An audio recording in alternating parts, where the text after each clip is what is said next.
the United States is resuming arms deliveries to Kyiv. This was reported by State Department spokesperson Tammy Bruce.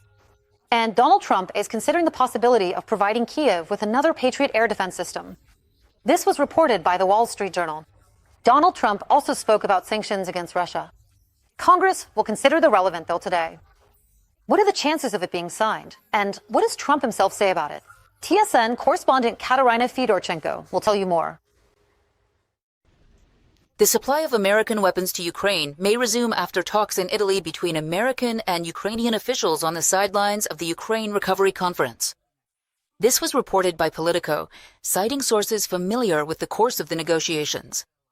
The conference will begin its work as early as tomorrow.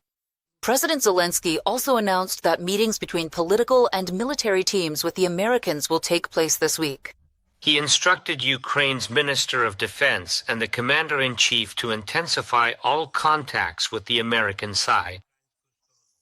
We now have the necessary political statements and decisions, and they need to be implemented as quickly as possible to protect our people, to defend our positions. First and foremost, this concerns air defense, as well as all other elements of supplies from America. The political statements the president mentioned include, in particular, a brief message from the Pentagon. On its website, it stated, by order of President Trump, the Department of Defense is sending additional defensive weapons to Ukraine, I quote, so that Ukraine can defend itself while we work to establish lasting peace and end the killings. However, this statement gives no clear indication of what specific weapons are being discussed or when they will be delivered. Previously, Washington halted the transfer of weapons to Kyiv in Poland, weapons that had been allocated by Joe Biden. According to reports, the decision was made by the Pentagon without coordinating with the Trump administration. By the way, according to sources cited by the Wall Street Journal, the American president told his Ukrainian counterpart that he did not order the halt of the deliveries. Regarding Ukraine, Mr. President, do you plan to send more weapons to Ukraine? We are going to send a bit more weapons. We have to. They have to defend themselves. They're being hit very hard right now. We will send them a bit more weapons. Yes, mainly defensive weapons. While speaking to the press, the U.S. president makes sharp statements toward Russia. He says that during phone conversations with him, Putin behaves politely, but that doesn't mean anything. Honestly, Putin is always telling us a bunch of nonsense. He's always very polite, but it turns out to be pointless. The U.S. president also responded regarding new sanctions. The relevant bill, which provides for a powerful blow to the war machine of the aggressor country, will be considered by the U.S. Congress today.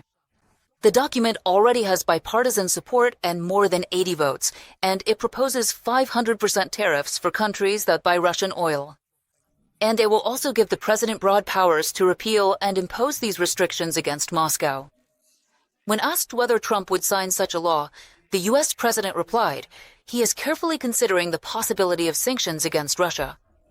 Kateryna Fedorchenko, TSN, 1+1, United News Marathon. Less than a day after Israeli Prime Minister Benjamin Netanyahu presented Donald Trump with a letter nominating the American president for the Nobel Peace Prize, the New York Post published an extensive article based on an interview with the head of the office of the president of Ukraine, Andriy Yermak. He claims that Trump is the only world leader today who can stop Russia's war in Ukraine. Yermak calls Trump's recent rhetoric about Putin encouraging. A major diplomatic reshuffle awaits Ukrainian ambassadors. The information was confirmed by Foreign Minister Andriy Sybiha in an interview with Ukrainian radio. The replacement will affect all G20 countries, the head of the Ministry of Foreign Affairs clarified, including the United States. Oksana Markarova is one of the most successful ambassadors, extremely effective and charismatic.